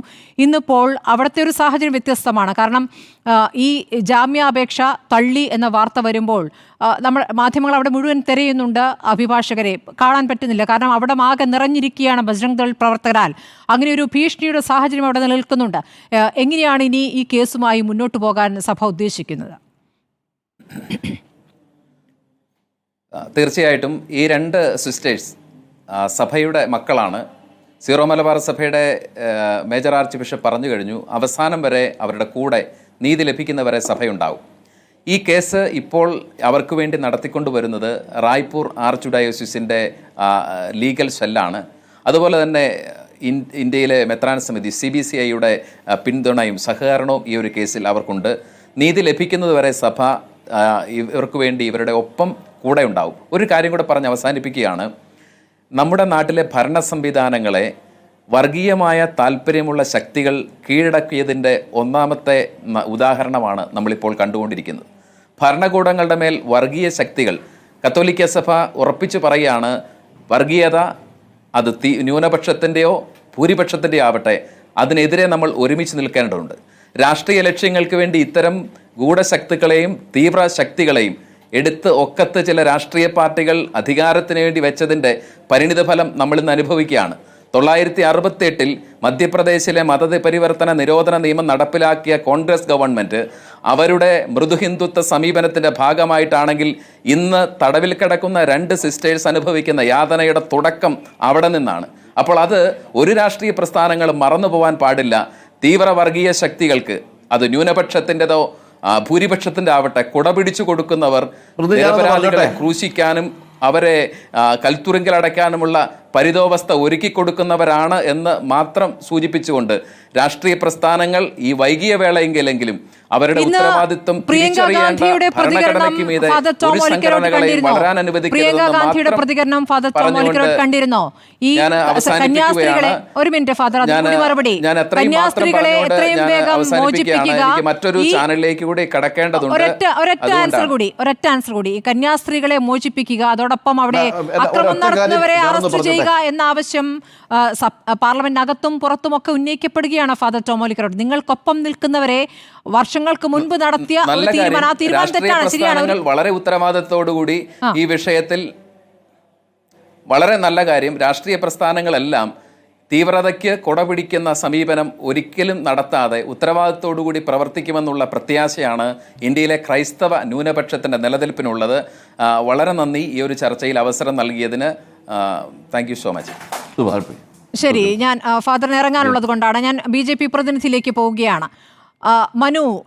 മനു പ്രസാദ്, ഇപ്പോൾ സഭാ വക്താവ്, സിറോ മലബാർ സഭാ വക്താവ് പറഞ്ഞതും രണ്ട് രാഷ്ട്രീയ നേതാക്കൾ പറഞ്ഞതും അങ്ങ് കേട്ടല്ലോ. BJPക്ക് സംസ്ഥാന ഘടകം ഇവിടുത്തെ ക്രിസ്ത്യാനികൾക്കൊപ്പമാണ്, സഭയ്ക്കൊപ്പമാണ് എന്ന് പറയുമ്പോഴും നിങ്ങളോട് ഇനി സംസാരിക്കാൻ തയ്യാറാകില്ല എന്നാണ് സഭാ നേതാക്കൾ പറഞ്ഞിട്ടുള്ളത്. കാരണം ഇതിലൊരു തീരുമാനമാക്കണം, നീതി നടപ്പാക്കിയ ശേഷം മതി ഇനി സംസാരം എന്നുള്ളതാണ്. അതിലിനി നിങ്ങൾക്ക് എന്താണ് ചെയ്യാൻ കഴിയുക? കാരണം നിങ്ങൾ ചെയ്യുന്നത് തെറ്റാണ് എന്നും ഛത്തീസ്ഗഡ് സർക്കാരാണ് ശരിയെന്നും RSS നേതാക്കൾ തന്നെ പറയുന്നു. മുതിർന്ന പ്രചാരകൻ K. ഗോവിന്ദൻകുട്ടി ആ പ്രതികരണം നടത്തിയിരിക്കുന്നത് ഇപ്പോൾ രാജീവ് ചന്ദ്രശേഖറിന്റെ പോസ്റ്റിന് താഴെയാണ്. ഛത്തീസ്ഗഡിൽ നിയമം നടപ്പാക്കാൻ സർക്കാർ ഉണ്ടെന്നും BJP എന്തിനാണ് വേവലാതിപ്പെടുന്നത് എന്നുമാണ് RSSന്റെ ഈ നേതാവ് ചോദിച്ചിരിക്കുന്നത്.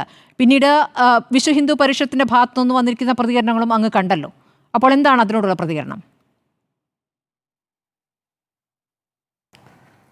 എനിക്ക് പറയാനുള്ളത്, സ്മൃതി പരുത്തക്കാട്, അങ്ങ് ഇടപെടാൻ ശ്രമിച്ചെങ്കിലും തടസ്സപ്പെടുത്താൻ ശ്രമിച്ചെങ്കിലും ഫാദർ അദ്ദേഹത്തിന് കിട്ടിയ സമയത്തിനുള്ളിൽ അദ്ദേഹം തന്നെ സൂചിപ്പിച്ചു കഴിഞ്ഞു. കോൺഗ്രസ് നടപ്പിലാക്കിയ ഒരു നിയമമാണ് ഇന്ന് ഈ നിലയിലേക്ക് ആ കാര്യങ്ങൾ എത്തിയിരിക്കുന്നത് എന്നുള്ളത് അദ്ദേഹം സൂചിപ്പിച്ചു കഴിഞ്ഞു. സ്വാഭാവികമായിട്ടും സ്മൃതി പരുത്തക്കാട് തന്നെ പറഞ്ഞു, പണ്ടൊക്കെ ഇങ്ങനെയൊക്കെ പല കാര്യങ്ങളും നിങ്ങളെ ദ്രോഹിക്കുന്നതിന് തരത്തിൽ ഉപയോഗിക്കപ്പെടുന്ന നിയമങ്ങൾ ഇന്ന് നിലവിലുണ്ടെങ്കിലും പ്രിയങ്ക ഗാന്ധി നിങ്ങൾക്ക് വേണ്ടി ചില കാര്യങ്ങൾ പാർലമെൻറ്റിൽ പറയുകയല്ലേ, അപ്പോൾ അതിനോടുകൂടി നിങ്ങൾ കൂടെ നിൽക്കുകയല്ലേ വേണ്ടത്. പണ്ടിങ്ങനെ നിങ്ങളെ ദ്രോഹിച്ചിട്ടുണ്ടാവും, നിങ്ങളെ കൊന്നിട്ടുണ്ടാവും. ഇപ്പോൾ PPP മുസ്തഫ പറഞ്ഞതുപോലെ തന്നെയാണ് കേരളത്തിൻ്റെ മണ്ണിൽ ഇവിടെ പൗരത്വ ഭേദഗതി നിയമം വരുന്ന സമയത്ത് ഞങ്ങളെല്ലാം പ്രതികരിച്ചു. അതായത് ക്രിസ്ത്യൻ സമൂഹത്തിൽപ്പെട്ട ന്യൂനപക്ഷ വിഭാഗങ്ങൾ ഉൾപ്പെടെ പാകിസ്ഥാനിലെ തീവ്രവാദികളുടെ ആക്രമണങ്ങൾക്ക് ഇടപെട്ട് എല്ലാം തകർന്ന് തരിപ്പണമായ ഇന്ത്യയിലെ നിന്ന് ഇന്ത്യയുടെ നെഹ്റുവിൻ്റെ തീരുമാനത്തിൻ്റെയൊക്കെ ഭാഗമായി പാകിസ്ഥാനിൽ അകപ്പെട്ടുപോയ ക്രിസ്ത്യൻ സഹോദരന്മാരെ ഉൾപ്പെടെ ഇന്ത്യയിലേക്ക് തിരിച്ചു കൊണ്ടുവന്ന് ഇന്ത്യൻ പൗരത്വത്തിൻ്റെ ഭാഗമാക്കണമെന്ന പൗരത്വ ഭേദഗതി നിയമം ഇന്ത്യയിൽ നടപ്പിലാക്കുമ്പോൾ കമ്മ്യൂണിസ്റ്റ് പാർട്ടി അതിനെ എതിർത്തത് കേരളത്തിൻ്റെ മതനിരപേക്ഷ ബോധത്തിൻ്റെ ഭാഗമാണ് എന്ന് അദ്ദേഹം ഇവിടെ പരസ്യമായി സമ്മതിച്ച കാര്യം. അതുപോലെ തന്നെ 98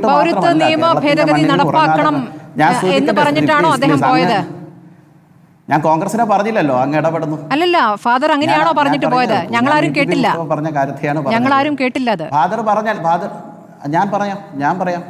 ഞാൻ ഒന്നുകൂടെ പറയാം സ്മൃതി പരുത്തിക്കാർ, അങ്ങല്ലെങ്കിൽ ഞാൻ പറഞ്ഞത് തിരിച്ചൊന്നുകൂടി റീടെലികാസ്റ്റ് ചെയ്ത് കേൾക്കൂ. VPP മുസ്തഫ പറഞ്ഞ പൗരത്വ ഭേദഗതി നിയമം ഉയർത്തിക്കൊണ്ടുവരുന്ന സമയത്ത് കേരളത്തിൽ കമ്മ്യൂണിസ്റ്റ് പാർട്ടിയും പോപ്പുലർ ഫ്രണ്ടും കൈയിട്ട് നിന്ന് ഈ കോൺഗ്രസ് ഒരുമിച്ച് പ്രതികരിച്ചു. എന്താണ് ആ നിയമം? പാകിസ്ഥാനിൽ ദുരിതം അനുഭവിക്കുന്ന മതന്യൂനപക്ഷ വിഭാഗങ്ങളായ ക്രിസ്ത്യൻ സമൂഹം ഉൾപ്പെടെയുള്ളവരെ ഇന്ത്യയിൽ കൊണ്ടുവന്ന് ഇന്ത്യയിൽ പൗരത്വം കൊടുക്കണം, അവരാക്രമിക്കപ്പെടേണ്ടവരല്ല, ഇന്ത്യയുടെ ചരിത്രപരമായ തെറ്റായ തീരുമാനം കൊണ്ട് പാകിസ്ഥാനിൽ അകപ്പെട്ടുപോയ മതന്യൂനപക്ഷ വിഭാഗങ്ങളാണ് എന്ന് തീരുമാനമെടുത്തതിനെ, ക്രിസ്ത്യൻ സഹോദരന്മാരെ ഉൾപ്പെടെ ഇന്ത്യയിൽ പൗരത്വം കൊടുക്കാൻ വന്നതിനെ ഞങ്ങൾ കമ്മ്യൂണിസ്റ്റുകാർ ഒത്തൊരുമിച്ച് എന്ന് പോപ്പുലർ ഫ്രണ്ടിനോടൊപ്പവും കോൺഗ്രസിനോടൊപ്പവും ചേർന്ന് എതിർത്തു എന്ന് VPP മുസ്തഫ ഈ ചർച്ചയിൽ തന്നെ പറഞ്ഞു. ഇനി ഫാദർ പറഞ്ഞ കാര്യം കോൺഗ്രസ് തന്നെ കൊണ്ടുവന്ന ഒരു നിയമത്തിൻ്റെ ഭാഗമായിട്ടാണ്, അങ്ങ് പൂർത്തിയാക്കാൻ സമ്മതിക്കാത്തത് കൊണ്ട് ഫാദറിനെ ഇടപെട്ട് തടസ്സപ്പെടുത്തി. ഫാദർ തന്നെ പറഞ്ഞ കാര്യം കോൺഗ്രസ് തന്നെ കൊണ്ടുവന്ന ഒരു നിയമത്തിൻ്റെ ഭാഗമായിട്ടാണ് ഇന്ന് ഇത്തരത്തിൽ സംഭവങ്ങൾ ഉണ്ടായിരിക്കുന്നത്. ആ നിയമം അവിടെ നിലനിൽക്കുന്നത് കൊണ്ട് സ്വാഭാവികമായിട്ടും നിയമപരമായ കാര്യങ്ങൾ മാത്രമാണ് ഇപ്പോൾ ചെയ്യാൻ സാധിക്കുക. എന്നെ സംബന്ധിച്ചിടത്തോളം ഞാനിവിടെ സൂചിപ്പിക്കാൻ ശ്രമിക്കുന്നു, BJPയെ സംബന്ധിച്ചിടത്തോളം ഈ വിഷയത്തിൽ നീതിപൂർവമായ അന്വേഷണവും നീതിപൂർവമായ തീരുമാനവും ആ വിഭാഗത്തിന് ഉണ്ടാകണമെന്നുള്ളതാണ്. അതിൽ ഞങ്ങൾക്കൊരു സംശയലേശമില്ലാതെ ഞങ്ങൾ പറഞ്ഞിട്ടുണ്ട്. രണ്ടാമത് നീതി നിഷേധിക്കുന്നത് ഛത്തീസ്ഗഡ് സർക്കാരാണ്. മനു പ്രസാദ്, ഞാൻ തുടക്കം മുതൽ ചോദിക്കുന്നതാണ്. നിങ്ങൾ നീതി ആവശ്യപ്പെടുമ്പോൾ അവിടെ നീതി നിഷേധിക്കുന്നത് ഛത്തീസ്ഗഡ് സർക്കാരാണ്.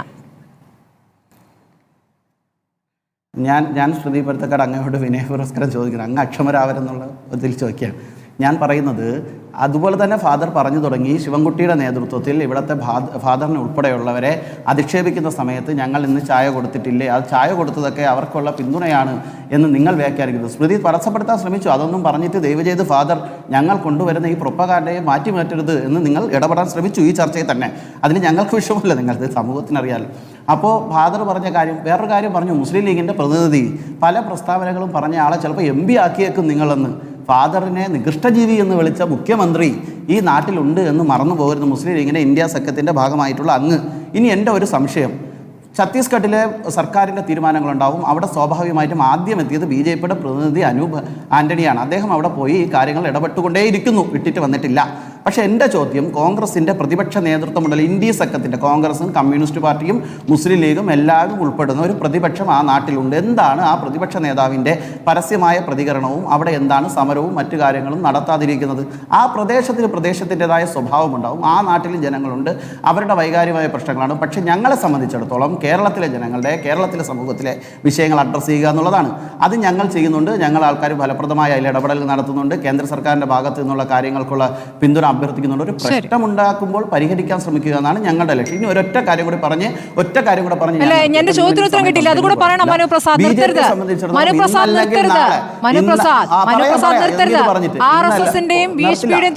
ഞാൻ പറയാം, സ്മൃതി നിർത്തില്ല. ഞാൻ ചോദിക്കാന്നേ, ഞാൻ ഇതുകൂടെ പറഞ്ഞിട്ട് പറയാം. BJPയെ സംബന്ധിച്ചിടത്തോളം എത്ര ദിവസമാണോ അവർ അതിനുള്ളിൽ അഴിക്കുള്ളിൽ കിടക്കുന്നത്, അത് BJPക്കാണ് സ്വാഭാവികമായിട്ട് നഷ്ടമുണ്ടാക്കുക. അവർ പുറത്തിറങ്ങുന്നതിന് ഏറ്റവും കാത്തിരിക്കുന്ന ഒരു പാർട്ടി BJP ആയിരിക്കും. പക്ഷേ അവർ അകത്ത് കിടക്കുന്നതിൻ്റെ പൊളിറ്റിക്കൽ രാഷ്ട്രീയം, ഇവിടെ പറഞ്ഞില്ലേ, കന്യാസ്ത്രീമാരുടെ വിഷയം ചർച്ച ചെയ്യാനിരിക്കുമ്പോൾ തന്നെ ഫാദർ ഇടപെടുമ്പോൾ പറഞ്ഞു, ഫാദർ പറയുമ്പോൾ സ്മൃതി ഇടപെട്ട് പറഞ്ഞു, ചരിത്രപരമായ കാര്യങ്ങളിലേക്ക് പോകല്ലേ ഫാദർ, അതൊക്കെ പഴയ കാലമല്ലേ.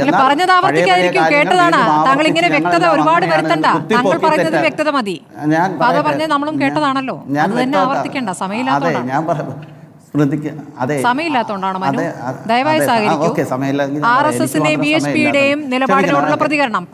സഹകരിച്ചു നിങ്ങളോട് സഹകരിക്കാന്ന് അല്ല, ഞാനതാ പറയുന്നത്. BJPയുടെ ആവശ്യം എന്ന് പറയുന്നത് എത്രയും പെട്ടെന്ന് അവർ പുറത്തിറങ്ങുക. അതാണ് BJPയെ സംബന്ധിച്ചിടത്തോളം എല്ലാ അർത്ഥത്തിലും നല്ലത്. അവർ അകത്ത് കിടക്കുക എന്നുള്ളതാണ് മറ്റുള്ളവരുടെ ആഗ്രഹം. ഞാൻ പറയുന്നു, അവർ നീതിപൂർവമായി നിയമപരമായി അവർക്ക് കിട്ടേണ്ട പരിരക്ഷ കൊടുത്ത് അവർക്ക് നീതി ലഭിക്കും എന്നുള്ളതിൽ ഒരു സംശയവും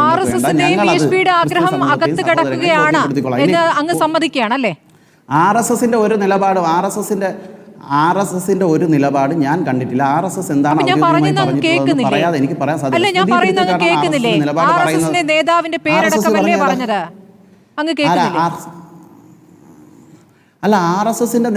RSSന്റെ ഔദ്യോഗികമായ നിലപാട് പറയുന്നത് എങ്ങനെയാണെന്ന് സ്മൃതി പരുത്തിക്കാട് പരിശോധിച്ചോളൂ. അതിനനുസരിച്ച് ഞാൻ മറുപടി പറഞ്ഞോളാം. സ്മൃതി പരുത്തിക്കാട് പറയുന്നതനുസരിച്ചോ RSSന്റെ ഏതെങ്കിലും ഒരു നേതൃത്വം പറയാൻ പറ്റില്ല.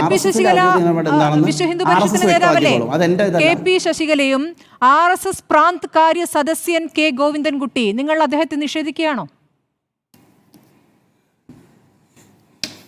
ഞാൻ ചോദിക്കട്ടെ സ്മൃതി പരുത്തിക്കാട്, ഞാൻ പറയുന്നത് BJPയുടെ നിലപാടാണ്. RSSന്റെ നിലപാട് എന്താണെന്ന് RSSന്റെ ഉത്തരവാദിത്തപ്പെട്ട അതിൻ്റെ ഒരു സംവിധാനമുണ്ട്, ആ രീതിയിൽ പറയും. RSS ഒരു നിലപാട് പറഞ്ഞതായിട്ട് ഒരു എതിർപ്പാണ്. അത് എവിടെയാണ് ആ എതിർപ്പ് വന്നിരിക്കുന്നത്? നിങ്ങളുടെ സംസ്ഥാന അധ്യക്ഷന്റെ പോസ്റ്റിന് താഴെയാണ് വന്നിരിക്കുന്നത്. ഞങ്ങൾ പരിഹരിച്ചോളാന്നേ. അങ്ങനെ നിങ്ങൾക്ക് തന്നെ പരിഹരിക്കാൻ പറ്റില്ല. അത് ഞങ്ങളുടെ വിഷയമല്ലേ.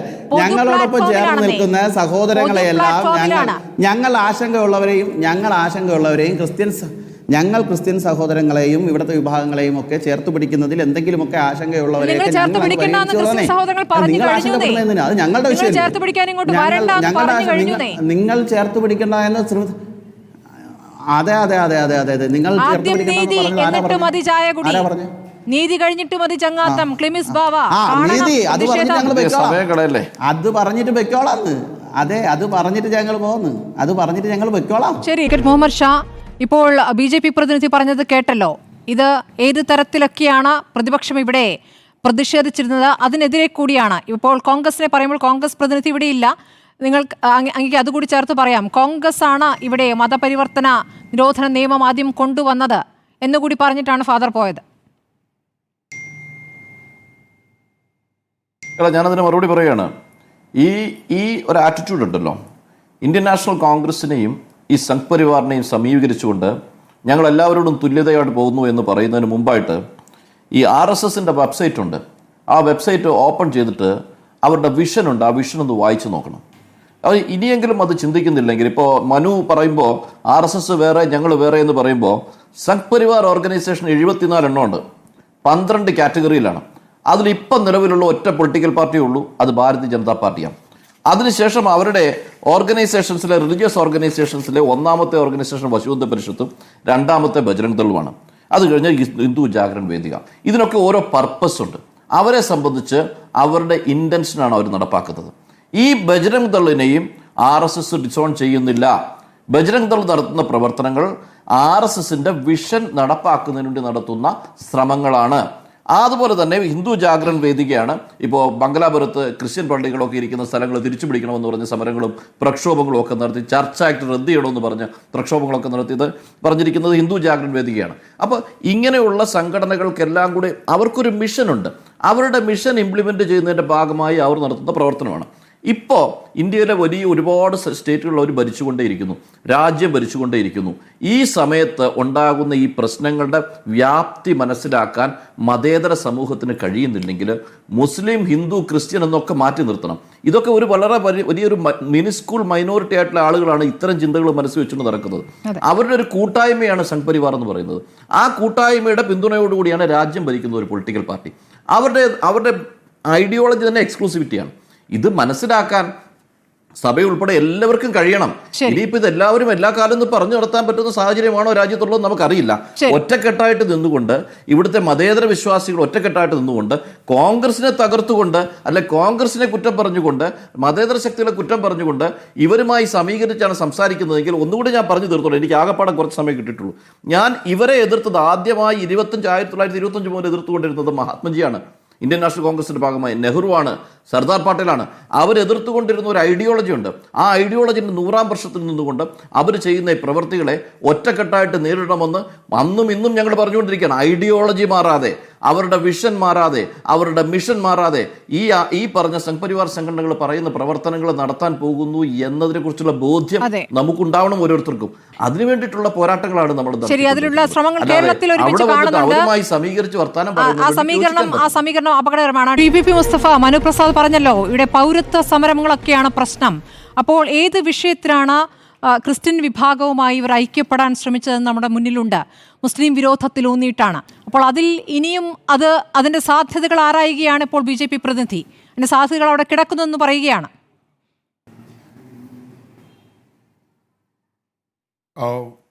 സ്മൃതി, ഇതിനിടയിൽ വാട്സപ്പിലൊരു പുതിയ വാർത്ത വന്നിട്ടുണ്ട്. ഈ കേന്ദ്ര സർക്കാരിൻ്റെ RSSനാൽ നിയന്ത്രിക്കപ്പെടുന്ന BJP സർക്കാരിൻ്റെ സമീപനം ഇതാണല്ലോ. ഇങ്ങനെ ഒരു കേരളത്തിലുണ്ടായിരുന്നു. 2022 തൃശ്ശൂര് റെയിൽവേ പോലീസ് എടുത്ത കേസാണ് കേട്ടോ, കേരള പോലീസ് എടുത്ത കേസല്ല. കേരളത്തിലാണെന്ന് പറഞ്ഞിട്ട് തെറ്റിദ്ധരിക്കേണ്ട. ജാർഖണ്ഡിൽ നിന്നുള്ള 3 പെൺകുട്ടികൾ, അതെ ധൻബാദ് എക്സ്പ്രസ്, അത് പക്ഷേ റെയിൽവേ പോലീസാണ് രജിസ്റ്റർ ചെയ്തത്, കേരള പോലീസ് അല്ല. തൃശ്ശൂർ റെയിൽവേ പോലീസാണ് രജിസ്റ്റർ ചെയ്തത്. 3 പെൺകുട്ടികളെ ജാർഖണ്ഡിൽ നിന്ന് കൊണ്ടുവന്നു കന്യാസ്ത്രീ മഠത്തിലേക്ക് എന്ന് പറഞ്ഞിട്ട്. അത് മനുഷ്യക്കടത്തല്ല, അതിന്റെ പരിധിയിൽ പെടില്ല എന്ന് പറഞ്ഞിട്ട് ഇന്ന് തൃശ്ശൂരിൽ നിന്ന് കോടതി വിധി വന്നിരിക്കുകയാണ്. കന്യാസ്ത്രീകളെ കുറ്റവിമുക്തരാക്കിയിരിക്കുകയാണ്. പക്ഷെ നമ്മുടെ മുന്നിലുള്ള അനുഭവം എന്താ? നിങ്ങളിപ്പോ പറഞ്ഞില്ലേ ഇതൊക്കെ ഇങ്ങനെ ഒറ്റപ്പെട്ട സംഭവമാണോ? ബീഹാറിൽ നിന്ന് എത്ര ലക്ഷക്കണക്കിന് മനുഷ്യരെയാണ് ഇപ്പം വോട്ടർ പട്ടികയിൽ നിന്ന് മാറ്റുന്നത്? എന്താ അതിന് ന്യായം? മതമല്ലേ, വിശ്വാസമല്ലേ? ആസാമിൽ നിന്ന് ആളുകളെ കൂട്ടത്തോടെ കുടിയിറക്കുകയല്ലേ? എന്താ അതിന് കാരണം? അവരൊരു പ്രത്യേക മതവിഭാഗത്തിൽപ്പെടുന്നു എന്നുള്ളതല്ലേ? മമതാ ബാനർജി, ഞങ്ങൾക്ക് അവരുടെ രാഷ്ട്രീയത്തോട് എതിർപ്പുണ്ട്, ഞങ്ങളെ വേട്ടയാടുന്നതാ തൃണമൂൽ കോൺഗ്രസ്. പക്ഷേ ബംഗാളി സംസാരിക്കുന്ന ആളുകളെ ഈ വടക്കേ കിഴക്കൻ സംസ്ഥാനങ്ങളിൽ മുഴുവൻ വേട്ടയാടിക്കൊണ്ടിരിക്കുകയല്ലേ? അതിനെതിരെയാണല്ലോ ഇപ്പൊ അവിടെ മമതാ ബാനർജിക്ക് ഒരു ആയുധം ഇവർ കൊടുത്തിരിക്കുന്നത്. എന്ന് പറഞ്ഞു കഴിഞ്ഞാൽ ഈ മതവും ഭാഷയും നോക്കി അവർ മുസ്ലിമും ക്രിസ്ത്യനുമാണെങ്കിൽ അവരെ മുഴുവൻ വേട്ടയാടുകയല്ലേ? അതില് കമ്മ്യൂണിസ്റ്റുകാരെയും വേട്ടയാടും. ഇപ്പൊ മഹാരാഷ്ട്രയിൽ കഴിഞ്ഞ ദിവസം ഒരു നിയമം ഉണ്ടാക്കിയില്ലേ, അർബൻ നക്സൽ നിയമം എന്ന് പറഞ്ഞിട്ട്. എന്തൊരു സങ്കടകരമായ നിയമങ്ങളാണ്. അത്തരം നിയമങ്ങൾ ഉണ്ടാക്കുന്നതല്ലേ ഈ അപകടകരമായ അവസ്ഥയിലേക്ക് പോകുന്നത്. പക്ഷേ എന്തു പറഞ്ഞാലും നമുക്ക് ഒരു ധാരണ വേണ്ടേ? ആ മഹാവികാസ് അഘാഡിയുടെ ഭാഗമാണ് അവിടെ കോൺഗ്രസ് ഉൾപ്പെടെ. പക്ഷെ അവിടുത്തെ മുഖ്യ പ്രതിപക്ഷമാണ്. ഈ അർബൻ നക്സൽ എന്ന് പറഞ്ഞിട്ട് കൊണ്ടുവന്ന മഹാരാഷ്ട്രയിലെ BJP സർക്കാരിന്റെ നിയമത്തെ എതിർക്കാൻ ആ നിയമസഭക്കകത്ത് കോൺഗ്രസ് തയ്യാറായോ? നമ്മൾ ഇന്ത്യ കൂട്ടായ്മയും മഹാവികാസ് അഘാഡിയെല്ലാമായിട്ട് പോകുമ്പോൾ ഇപ്പോൾ റീസെന്റ് ഈ കഴിഞ്ഞ ആഴ്ച മഹാരാഷ്ട്ര നിയമസഭയിൽ നടന്നതല്ലേ? അങ്ങനെ ചില സന്ദർഭങ്ങളിൽ കോൺഗ്രസ് കാണിക്കുന്ന അവധാനതയില്ലായ്മ വിമർശിക്കപ്പെടണ്ടേ? പക്ഷെ അതിന്റെ പേരിൽ അധികാരമേറിയ വർഗീയത RSS അത് നവഫാഷിസത്തിന്റെ കുളമ്പൊടി അച്ചയുമായിട്ട് വരുമ്പോൾ കോൺഗ്രസിനെയും BJP-യെയും സമീകരിക്കാൻ വേണ്ടി ഒരു വാക്ക് കഴിയില്ല. പറഞ്ഞോട്ടെ സ്മൃതി. രണ്ടും തന്നെയാണ്. കോൺഗ്രസ് ഇപ്പോഴും ഒരു മതനിരപേക്ഷ മൂല്യത്തിൽ നിൽക്കാൻ വേണ്ടി കഴിയുന്നതാണ്. പക്ഷേ നമ്മുടെ രാജ്യത്ത് അപകടകരമാണ് അധികാരമേറിയ. അതുകൊണ്ടാണ് ന്യൂനപക്ഷ വർഗീയതയും ഭൂരിപക്ഷ വർഗീയതയും ഒരേ ത്രാസിലിടാൻ പറ്റാത്തത്. അതും പറ്റില്ല. രണ്ട് വർഗീയതയും എതിർക്കപ്പെടേണ്ടതാണ്. പക്ഷെ നമ്മുടെ രാജ്യത്ത് ഇപ്പോൾ അധികാരമേറിയത് ഫാഷിസത്തിന്റെ കുളമ്പടിയച്ചുള്ളത് ഭൂരിപക്ഷ വർഗീയതയുടെ പേരിലുള്ള RSS-നാണ്. അതുകൊണ്ട് RSS-നെയും SDPI-യെയും ജമാഅത്തെ ഇസ്ലാമിയെയും ഒരേ ക്ലാസ്സിൽ രണ്ടും വിമർശിക്കപ്പെടേണ്ടതാണ്. എല്ലാ വർഗീയതയും എതിർക്കപ്പെടേണ്ടതാണ്. പക്ഷേ PPP മുസ്തഫ ഒരേ തുലാസിലിട്ടുകൊണ്ട് അല്ലല്ല CPM ഇടുന്നില്ല. CPM അങ്ങനെ ഇട്ടിട്ടില്ല. അതുകൊണ്ട് കൃത്യമായിട്ട് തന്നെയാണ് ഞാൻ പറയുന്നത്. അപ്പൊ അതുകൊണ്ട് വളരെ കൃത്യമായ നിലപാടുകൾ ഉണ്ടാകണം. ഈ അന്നത്തെ രാഷ്ട്രീയ കാരണം എല്ലാ പാർട്ടിയെയും പോലെ ഒരു പാർട്ടിയായിട്ട് നിങ്ങൾ BJP-യെ കാണരുത്. എല്ലാ രാഷ്ട്രീയത്തെയും പോലെ നിങ്ങൾ RSS-നെ കാണരുത്. RSS-ഉം BJP-യും കൃത്യമായിട്ട് ക്ലാസിക്കൽ ഫാഷിസത്തിന്റെ കാലത്ത് അന്ന് ഡോക്ടർ മൂഞ്ചെ ഉൾപ്പെടെയുള്ള ആളുകൾ നേരിട്ട് പോയി മുസോളിനിയെ കണ്ടിട്ട് ശീലിച്ച പാഠങ്ങളാണ് RSS-ന്റേത്. അങ്ങനെ ഒന്നിനെ സാധാരണ ഒരു ഭരണഘടനാ വ്യവസ്ഥയിൽ പ്രവർത്തിക്കുന്ന രാഷ്ട്രീയ പാർട്ടികളുമായിട്ട് നിങ്ങൾ തുലനം ചെയ്യരുത്. അതുകൊണ്ട് RSS-ഉം BJP അതുകൊണ്ടാണ് ഞങ്ങൾ പറയുന്നത് ഏത് തരത്തിലുള്ള സംവിധാനത്തിലും RSS-നോട് BJP-യോട് യോജിക്കരുത്. ഇപ്പൊ കഴിഞ്ഞ ദിവസം VC-മാരുടെ സമ്മേളനം കൂട്ടി. കാലിക്കറ്റ് യൂണിവേഴ്സിറ്റിയിലെ VC ആരാ ഇപ്പൊ മുഹമ്മദ് ഷാ.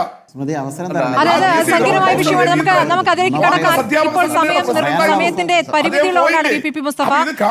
അത് മറ്റൊരു വിഷയമായി തന്നെ എടുത്ത് നമുക്ക് അടുത്ത ദിവസം സംസാരിക്കാം. ഞാൻ മനുവിലേക്ക് വരാം. അതിനു മുമ്പ് വേഗം അഡ്വക്കേറ്റ് മുഹമ്മദ് ഷാ പെട്ടെന്ന് അദ്ദേഹത്തിന്റെ പോയിന്റ് ഖണ്ഡിക്കുന്നതുകൊണ്ട് വളരെ പെട്ടെന്ന്. ഞാൻ ഒറ്റ വാക്കേ പറയുന്നുള്ളൂ. ഈ സമീകരിക്കൽ നയം BJP-യുമായി കോൺഗ്രസുമായി സമീകരിക്കൽ നയം ആദ്യമായി നടത്തിയത് CPM ആണ്.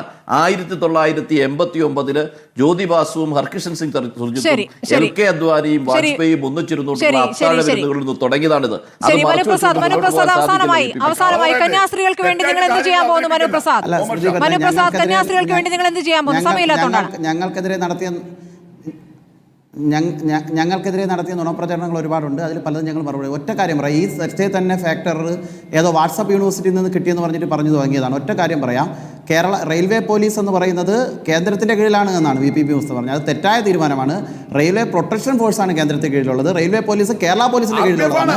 അവരാണ് കേസ്. ഈ ചർച്ചയെ പോലും കള്ളം പറഞ്ഞു. രണ്ടാമത്തെ ഒറ്റ കാര്യം കൂടി പറയാം. ഒറ്റ കാര്യം കൂടെ പറയാം. റെയിൽവേ പോലീസ് എന്ന് പറയുന്നത് അല്ല കള്ളം പറഞ്ഞെങ്കിൽ അത് അംഗീകരിക്കും. രണ്ട് ഫാദറിനെ വെല്ലുവിളിച്ചു. ഇവിടെ ഒരു ഫാദർ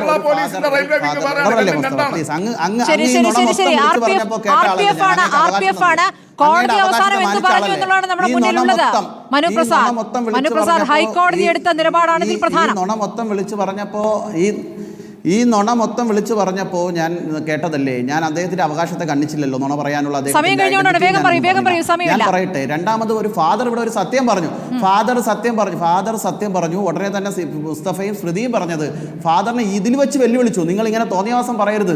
ഇങ്ങനെ കോൺഗ്രസ് താങ്കൾ ആവർത്തിക്കുന്നതുകൊണ്ട് നമ്മുടെ മുന്നിലുള്ള വസ്തുത കന്യാസ്ത്രീകൾ ജയിലിൽ തുടരുന്നു എന്നുള്ളതാണ്. അവർക്ക് ഇനി NIA കോടതിയിലേക്ക് പോകാൻ പറ്റൂ എന്ന രൂപത്തിൽ അവർക്ക് കുറ്റം ചുമത്തിയിരിക്കുന്നു എന്നുള്ളതാണ്. ഇവിടെ നിന്നും പോയിരിക്കുന്ന BJP നേതാക്കൾ പറയുന്നു അവരെ അന്യായമായി തടവിൽ വെച്ചിരിക്കുകയാണെന്ന്. തടവിൽ വെച്ചിരിക്കുന്ന ആരാണ്? BJP സർക്കാരാണ്. BJP ഛത്തീസ്ഗഡ് സർക്കാരാണ് അവരെ അന്യായമായി തടവിൽ വെച്ചിരിക്കുന്നത്. അപ്പോൾ ന്യായാന്യായങ്ങളിൽ നിങ്ങൾ തമ്മിൽ ഒരു തീരുമാനം ആദ്യം ഉണ്ടാക്കൂ ശ്രീ മനുപ്രസാദ്. നമ്മുടെ സമയം ഇന്ന് അവസാനിക്കുന്നതോടെ നാളെ വീണ്ടും ഈ വിഷയം വരുമെന്നുള്ള കാര്യം ഉറപ്പാണ്. നാളെ വീണ്ടും ചർച്ച ചെയ്യാം. Father Tom Olikkot, advocate Muhammad Shah, doctor VPP Mustafa, V Manuprasad ചർച്ചയിൽ പങ്കെടുത്തതിന് വളരെയധികം നന്ദി.